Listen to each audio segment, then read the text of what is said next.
Welcome, everybody, to another episode of DNS Unfiltered. Today, I have a very special guest, Brett Cheloff, the new, what is your title now? Chief Product Officer at DNS Yep. Filter? Yep. Chief Product Officer. Bingo bango right there. Awesome. Well, welcome to the show. Thank you. Really excited to be here. I think we should get the big news out of the way, the elephant in the room. Brett is now part of DNS Filter. This is awesome. I'm excited. How about yourself? Very excited. It's been a long process, long 6 months, kind of planning it out and figuring out how we can do it, but ended up making it work and really excited to show the whole market what we can do together. Very cool. So tell me about the kind of backstory of Zorus. Like, what was your role there, and like, what were you guys trying to accomplish, and are going to continue to accomplish in the near term, and then the future term looks like a unified front for DNS Filter and Zorus tech, which is like the market's going to go crazy, I think. But anyway, we'll start with the beginning, I guess.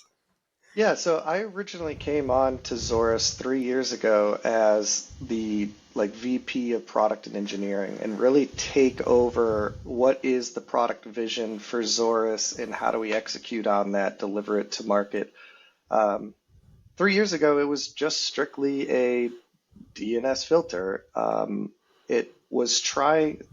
was trying to do it in a very creative way through what was referred to as a proxy, which can do SSL inspection and so on and expand. As I joined the team and tried to harden that kind of effort, we saw some newer creative ways to kind of change that, and then also some really cool opportunities to expand on it. So the vision of Zorus kind of changed in the first 6 months that I was with the organization. And then it expanded more into like a internet protection / end user behavioral analytics vision. And what's really cool about this deal between DNS Filter and Zorus is that vision gets to come right in alignment with DNS Filter and the platform that we're building, and I know we'll touch in on that. But over the months, we kept expanding the product. I ended up moving into the CEO role for Zorus and effectively reporting to a board for the first time. That's an experience for me. I'm more of a product guy. I love building and delivering on products, so reporting to a board and kind of taking the business angle was an experience, to say the least, but I really enjoyed that growth and that maturity, and I think that brings a really good dynamic to the DNS company. So let's back up to that pivot kind of for a second. I don't know the backstory of this, so I'm curious. I'm sure the audience is too. Like, what were you seeing in the market that kind of led to that transition between like the SSL decryption and more like endpoint focus? Yeah, so really what happened right before I joined, COVID kind of hit and then changed the entire landscape of work, right? Pretty much everybody went to work from home. And that changed the security posture of just about 100% of the companies on the planet. Why? Because traditionally speaking, you would have an office that you would sit in, and all the technology is kind of in that building or multiple buildings. And now all of those people just went home, and nobody owns the router at home. Nobody owns like that infrastructure at home. There's so much compromise. You don't own, the front door and who gets access to that house. And so from a security perspective, it was a complete nightmare. So it's like, okay, how do we shift our focus to making sure that the device that they just brought home, I just moved mine, I should probably not do that. The device we just brought home is protected as well as can be. And that's also why we went the angle of user behavioral, because if someone's in your home and they're supposed to be there, that's fine, but they go and sit at your computer and start using your device and that's already logged in, that could potentially be compromised. Someone could be using it when they shouldn't be, and that's a bit unsafe as well as owning the internet at home when you don't own the routers and the modems and things like that. So endpoint focus was really where we kind of drived because of that exact need. Yeah, that makes a lot of sense because speaking of like owning the router, the business, the company doesn't own the router for sure. And I would a lot of times the homeowner don't really even own the router. And some of them don't even know how to access that. Like they're not IT professionals always. And the settings of that router sometimes are not even accessible to them. So yeah, you have to like there's a new paradigm that was like thrust on us and you guys saw that and we're like Endpoint is Yep. the new end game. Yep. And so we took a heavy investment, and I personally feel, obviously, it's incredibly biased, but it's the best endpoint filtering tool you can use. Oh, we're gonna have arguments. No, just kidding. Just kidding. We should probably chat about the DNS filter Zorus strife, which was like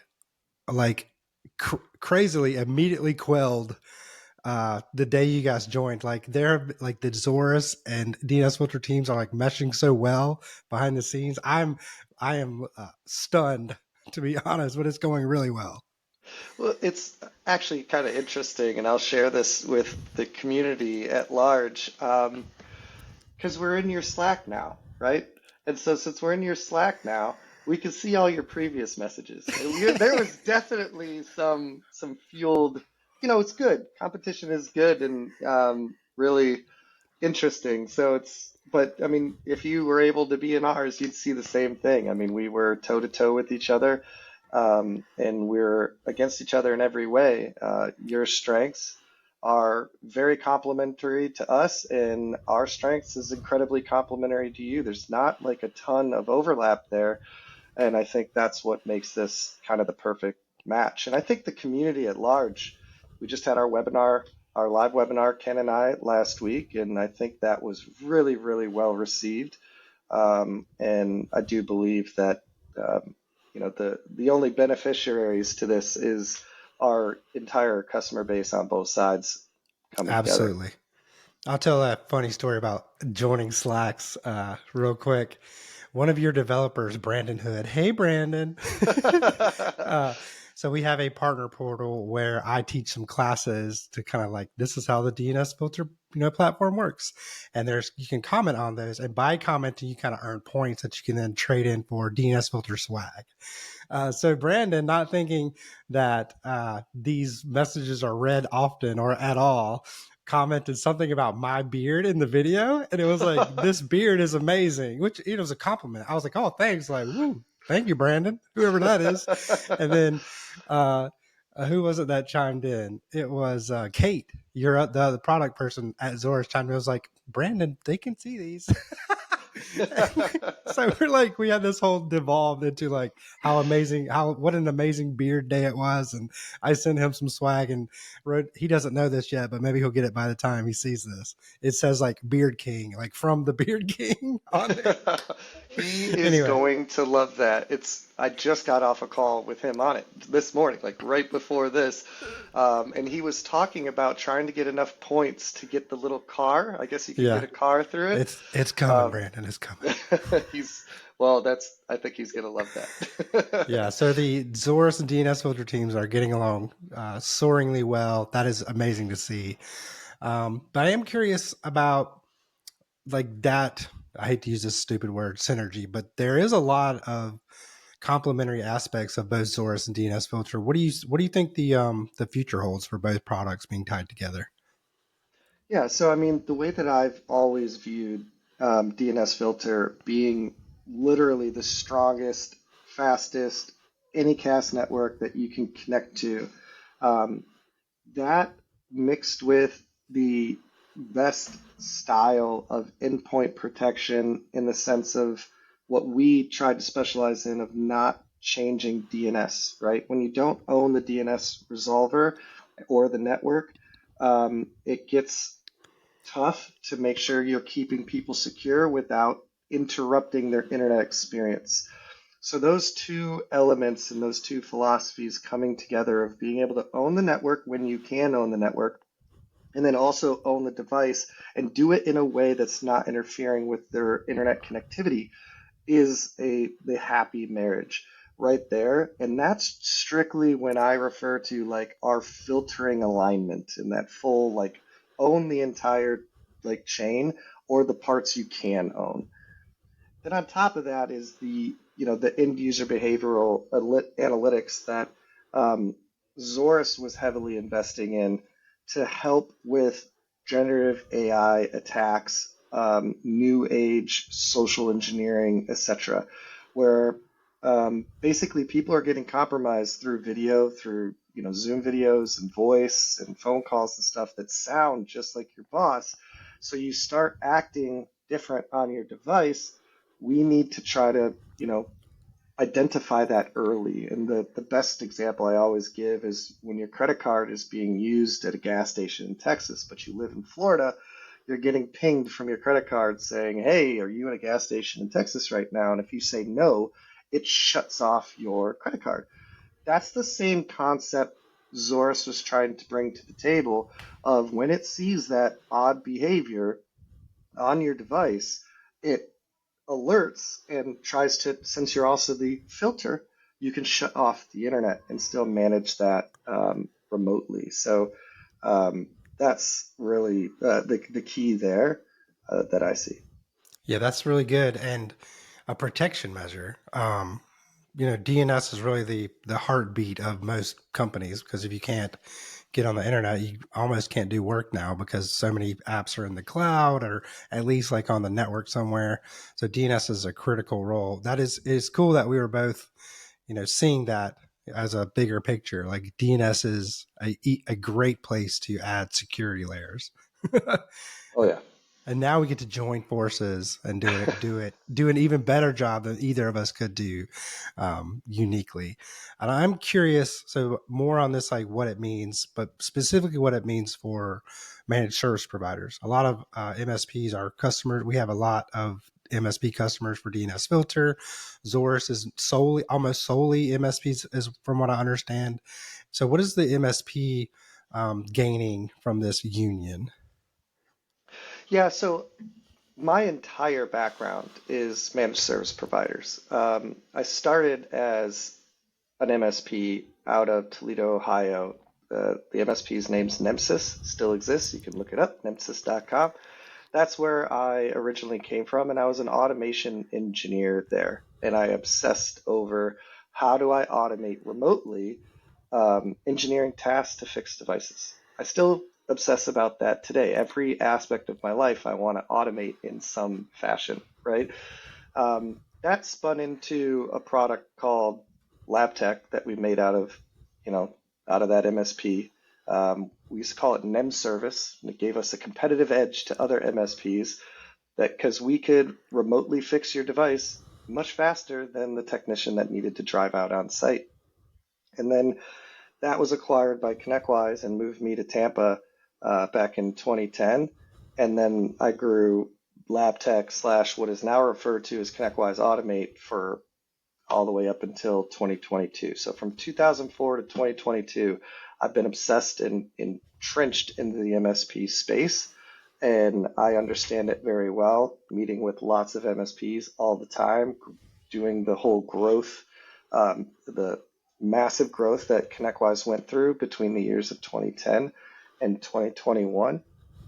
So I think from that perspective, what MSPs are really gaining is a chief product officer that understands them to their core.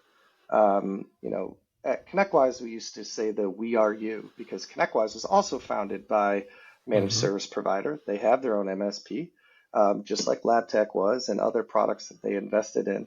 And so I still fundamentally live that way. I obviously haven't been running an MSP or being a part of an MSP in a long time, but I'm around them all the time and hearing them and hearing their complaints and what they have to deal with. So my design philosophy for products is very centric to how can I enable MSPs for success.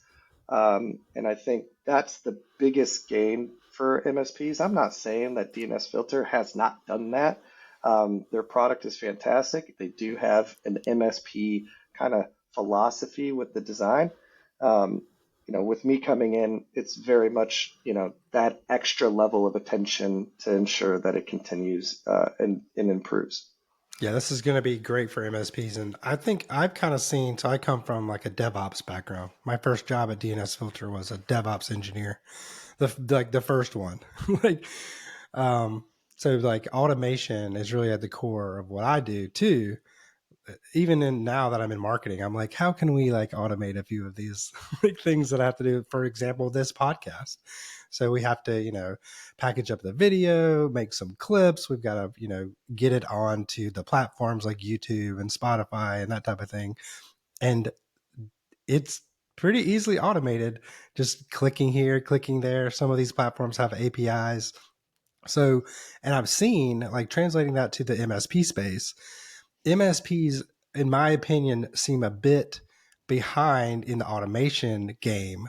And I'm not exactly sure why that is, but I think they are now in the recent past have been really hitting the ground running and like, oh, automation is like a huge differentiator, because they can alleviate some of that day-to-day work and get back to what really matters, which is their relationship with their customers.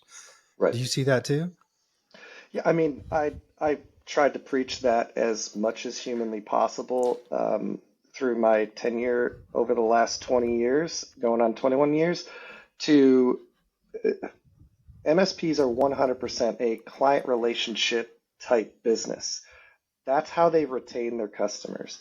Um, there's plenty of good MSPs out there. There's plenty of bad ones, and the good ones always end up taking the customers from the bad ones. But why? What makes them good is their ability to establish a relationship, focus on their customer's business, and help make technology issues vanish. Right? The best MSPs are trying to do more things like QBRs and stuff because they're sick of doing the prove your worth, because the good MSPs, they're almost invisible to their customer if they don't go there and talk about Mm-hmm. their business because of the automation they put in place and these issues just being fixed. The customer ends up saying, what do you, I pay you a lot of money every month and it goes up when I hire more people. Like, what do I pay you for? Like nothing goes wrong. Yeah, nothing goes wrong because That's why you're paying me. exactly. And so they're in this like really weird situation like that, where like back when I was a part of the MSP Nemesis, it was still very much a billable hourly thing. So we were very encouraged to go on site and Mm. charge, but then you're negotiating that bill, which created a negative tension, which is why this managed services and all you can eat models kind of took, you know, effect. But still, the managed like that all you can eat model encourages automation. It encourages less time spent because that's how you become profitable per client that you have. So now it's way more focused on the actual customer relationship, making sure you have that, and being able to talk to them about their business and how can technology serve them. So you also need to be an expert in all the new stuff. So what's this AI stuff? How do I implement that? And you can help them with those things. So yeah, I mean, I preach it every single day. If you're not tracking automation or doing automation, it probably means you're distracted, and that distraction can cost you business. Absolutely. So the name of the game now is not to not go on site, but not go on site to fix something because that stuff is automated away. Now you're just a that advisor that the MSP are always striving to be. You have more opportunity to do it with automation. Exactly. And that's the other kind of angle that we refer to at Zorus, now DNS Filter, as CyberSight. CyberSight is a two-prong kind of monster. One of them is for threat intelligence during an incident, so your incident response data that you need. The other side of it is business intelligence and being able to go to your customer and say, hey, let me tell you about where time's going in your business. Let's make sure you're using the right tools. Let's make sure I have visibility of the tools you're using so I can make sure from a security posture you're okay, and start intelligently like working on their business with them, and that builds the strongest bond you possibly could build, and really focus on their business insights instead of just hey, what can I sell you? You know? That's funny. That was actually my next question, was kind of Oh, focused whoops. around. No, that's great. The so the CyberSight technology, like, I guess, kind of building on that. What are some of the interesting metrics that an MSP can pull out of there? So the metrics that CyberSight can pull, so I'll do you like from a business insight standpoint, is that what you're asking, Mikey? Yeah, let's start Or there. okay. Yeah, so the metrics it can pull is um, basically all time based on where are where is everybody in your company kind of spending their time? Is it in Excel? Is it in HubSpot? Is it in like whether it's thick client activity or web activity, you can know these things. So there's a lot of use cases for this. For instance, let's say HubSpot. HubSpot charges per user slash data contacts in there.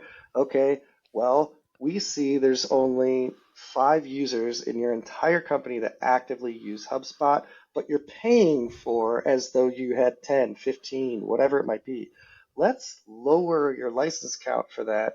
Let's bring it down to help save you some money because these are the only 5 people that actively use it. So you got a lot of unnecessary licensing. You can do that on any licensable product.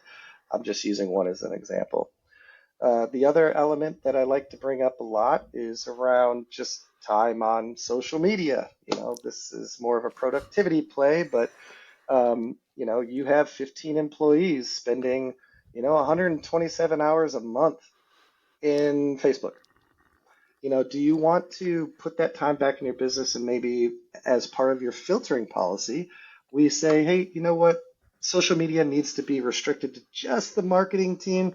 Let's let them through, but everybody else, like, hey, come on, this gotta slow down. So that's putting it's quantifiable amount of time back into the company, back into the interests of the business, and kind of driving that.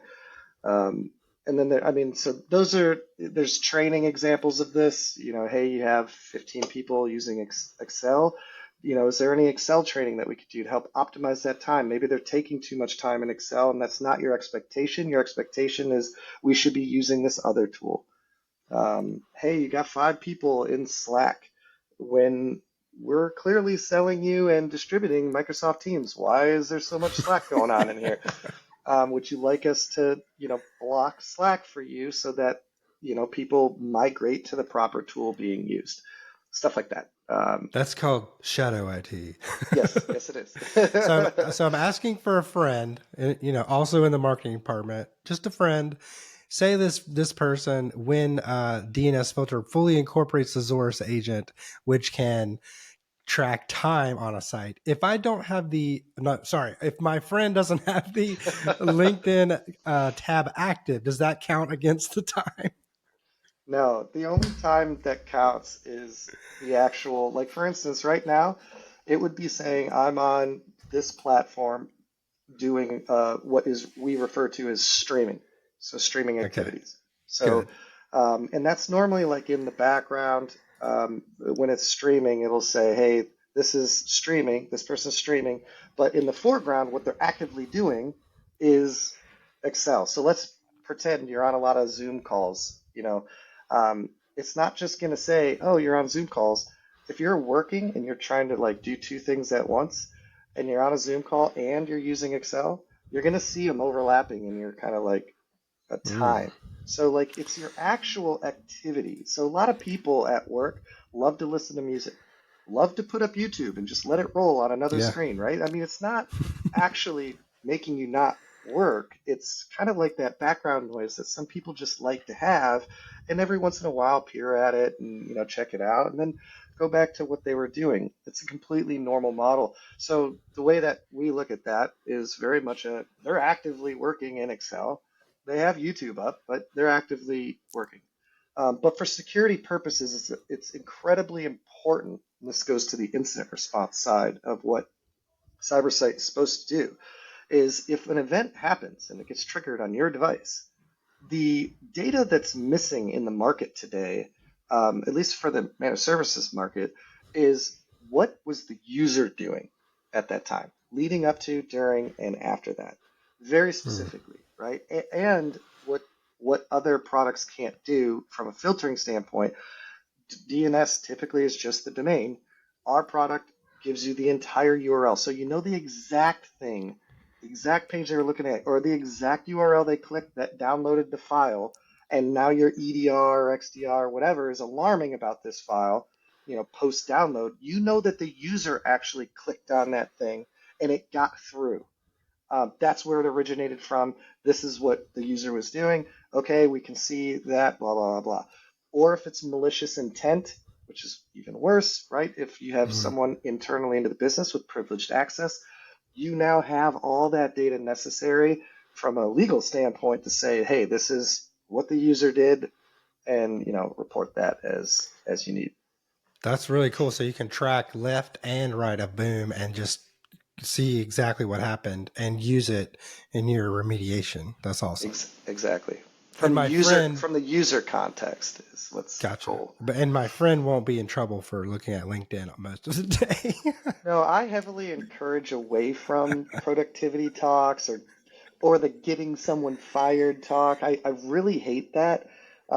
Unfortunately, there are managers, etc., and business owners out there that will 100% use the data in whatever way they want to use it. That is not how we design the product or um, what have you, but it is what it is.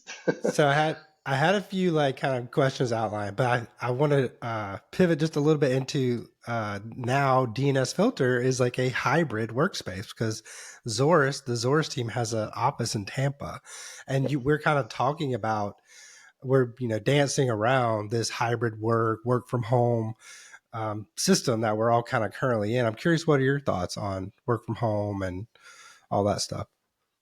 Yeah, I mean, I think it's a mindset. I think from my perspective, work from home, I personally like hybrid. I'm a 100% in the office kind of guy, but I like hybrid environments because if you do need to be home and you have the flexibility and the security to be home and work because you get those 6 hour windows from the plumber or whatever, um, you want to be accommodating as much as possible and also make sure that people are effective. Um, but ultimately, when it comes to building products, and this is super, super specific, it's not the whole business, right? But I try to relate it to like a restaurant. If you go to a restaurant, you can't be really, you can be hybrid. The accountant's probably not there, right? Whoever's doing that.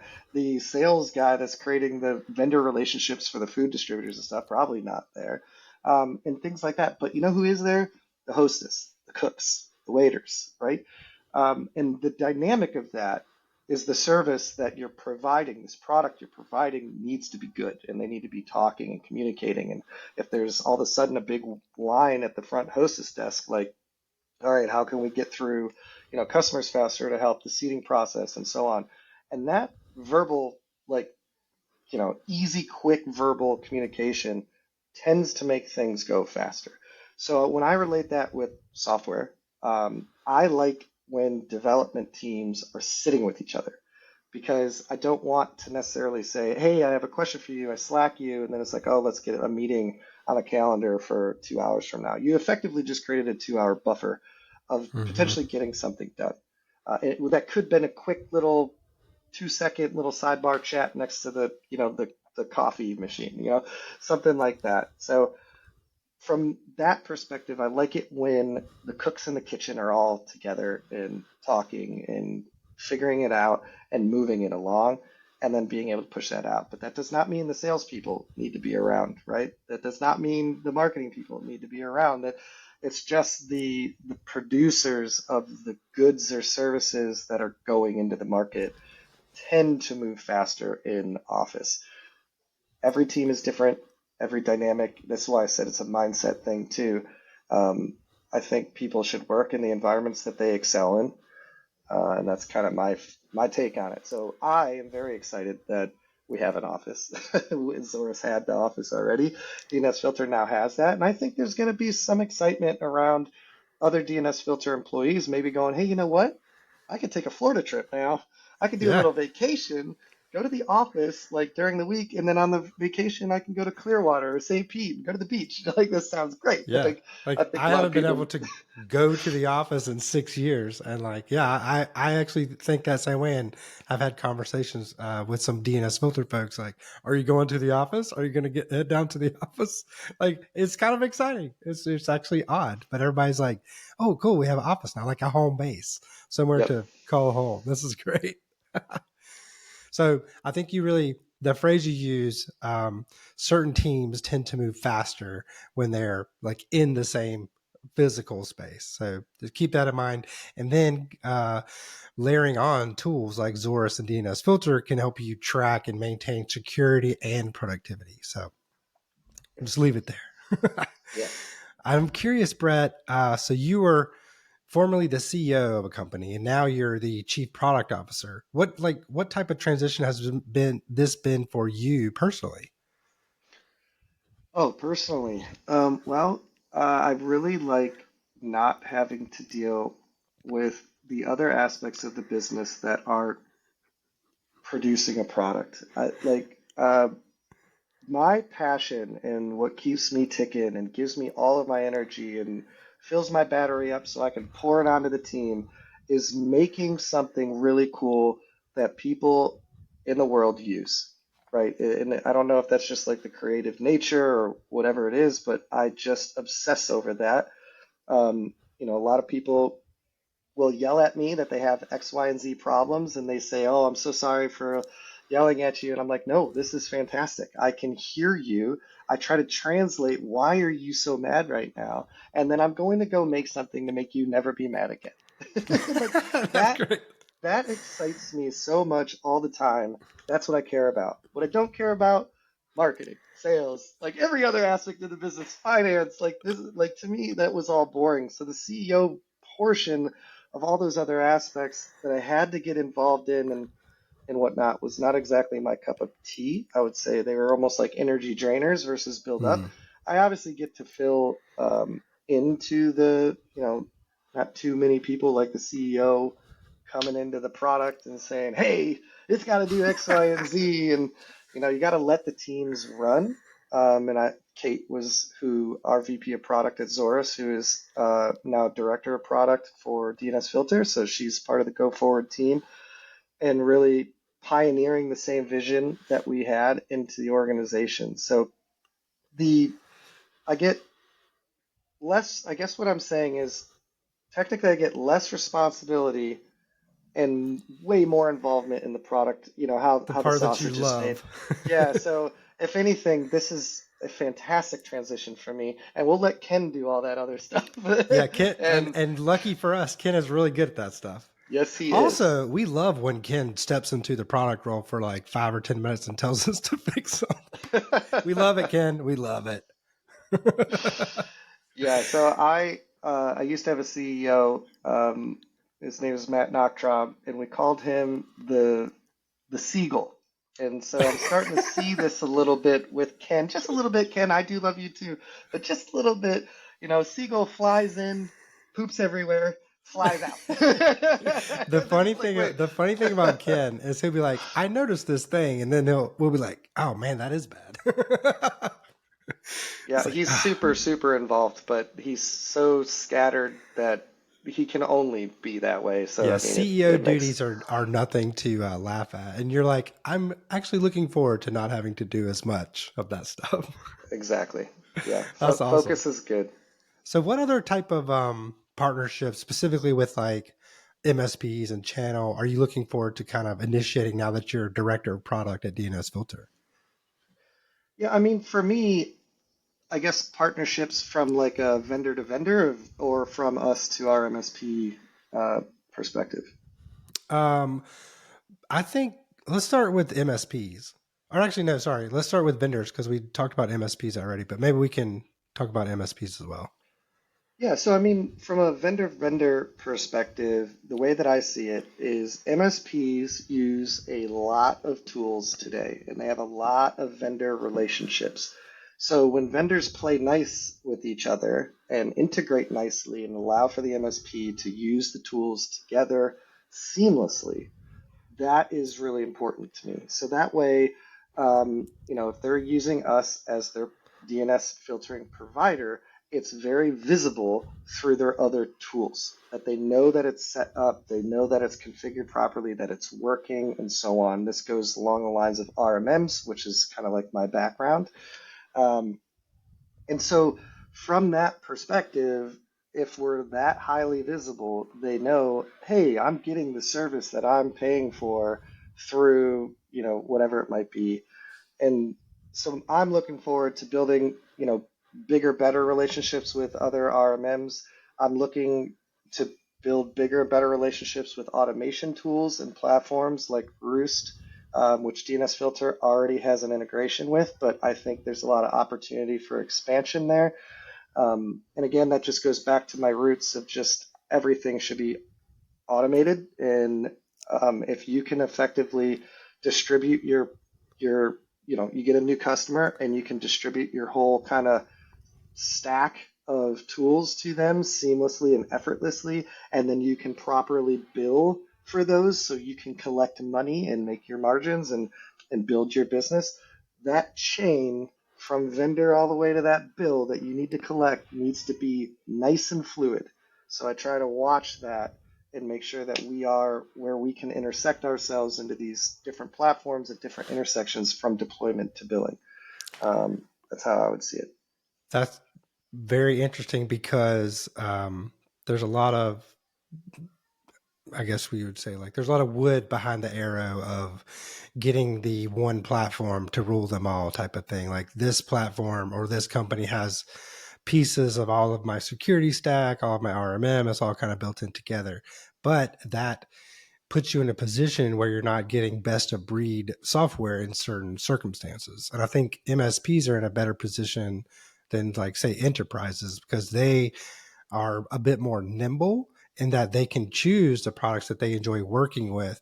But there's a caveat, which is what you're talking about, is that they still play nicely with all the other tools that you have to kind of build your own, like, bring your own security stack with you. Oh, I think I lost him.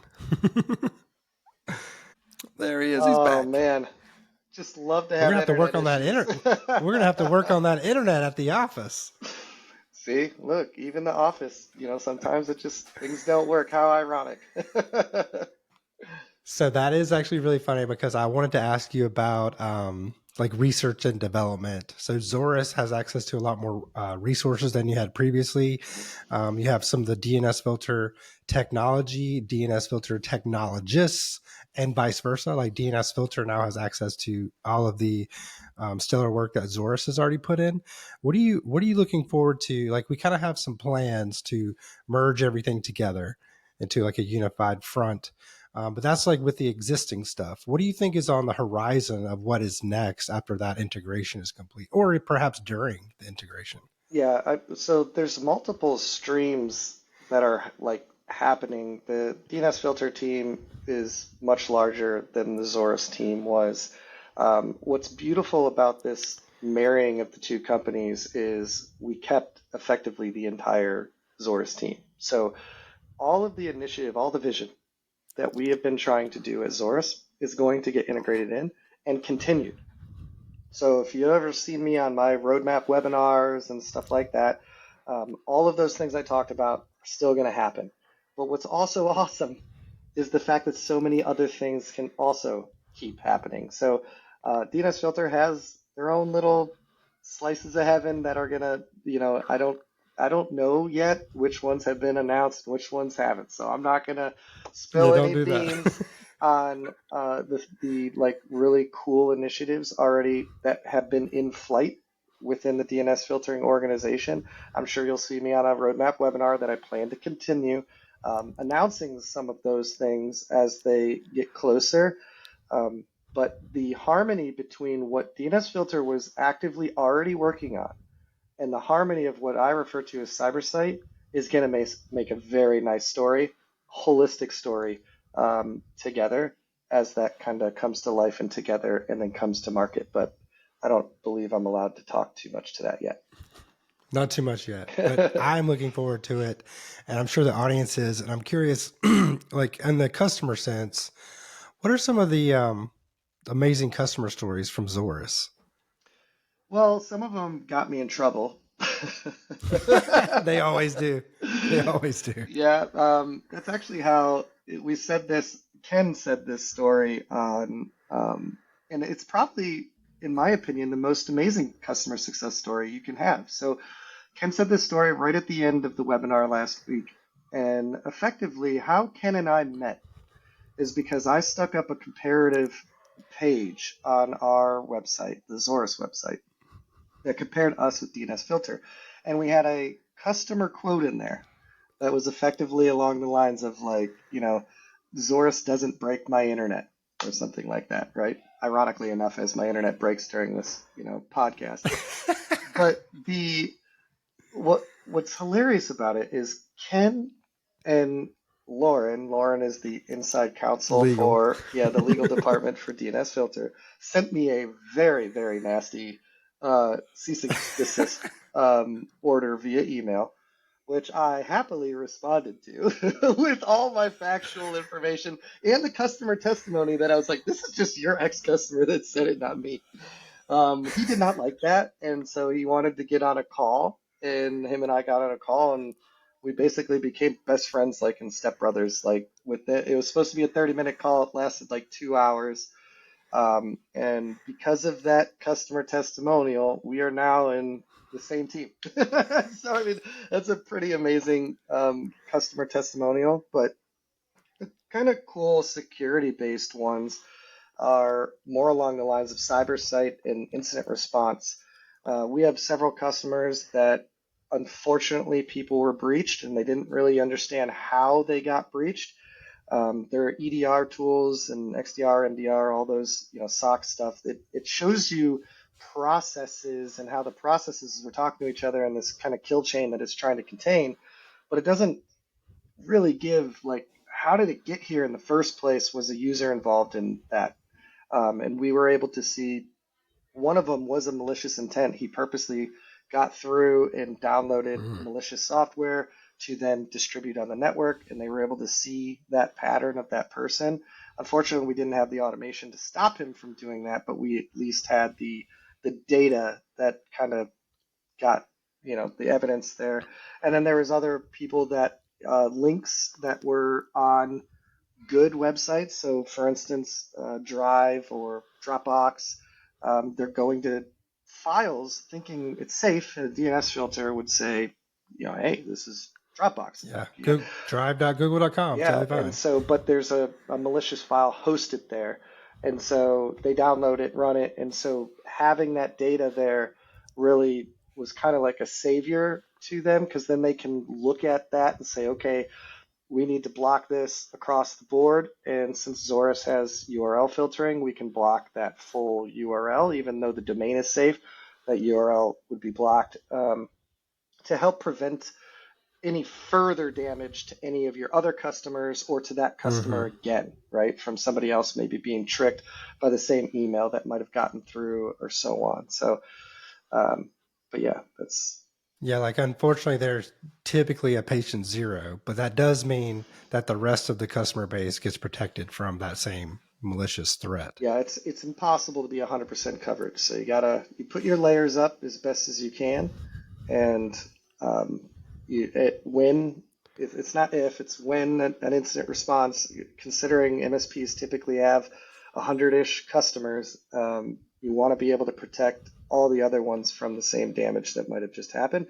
And you also want to minimize the damage as much as possible. Like the second you see it, like prevent further escalation. Absolutely. And I would like to call out one more time the origin story of this Zorus DNS filter union occurred because of essentially legal hot water that you put yourself in, which is like the best origin story ever. Yep. Typically as like nerdy folks, we get into computers for something like a little, in a gray area, sometimes all the way in the gray. But it turns out the union between the two companies occurred because of a slightly gray area. Well, I'm glad we sent you that cease and desist. Yeah. Brett. Now I'm sitting with you today. Welcome to the team. Yep.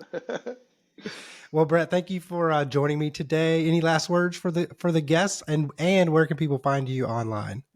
Yeah, so on LinkedIn. I don't know my handle right off the gate, but I do know it should be a public thing if you search for my name, Brett Cheloff, Cheloff.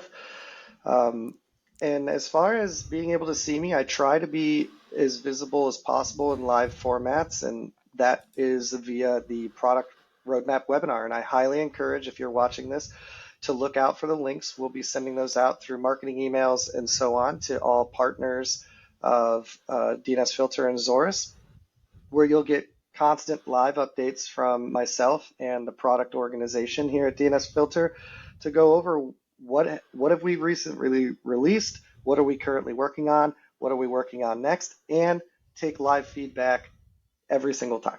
And that a level of accountability and visibility and access doesn't really exist a lot anymore in the space for MSPs, and I strive to continue that in as scalable way as humanly possible as we grow together, to help benefit the masses. And that's how I'll end it. All right. Well, I'm looking forward to it. Thank you, Brett. Of course. Thank you, Mikey.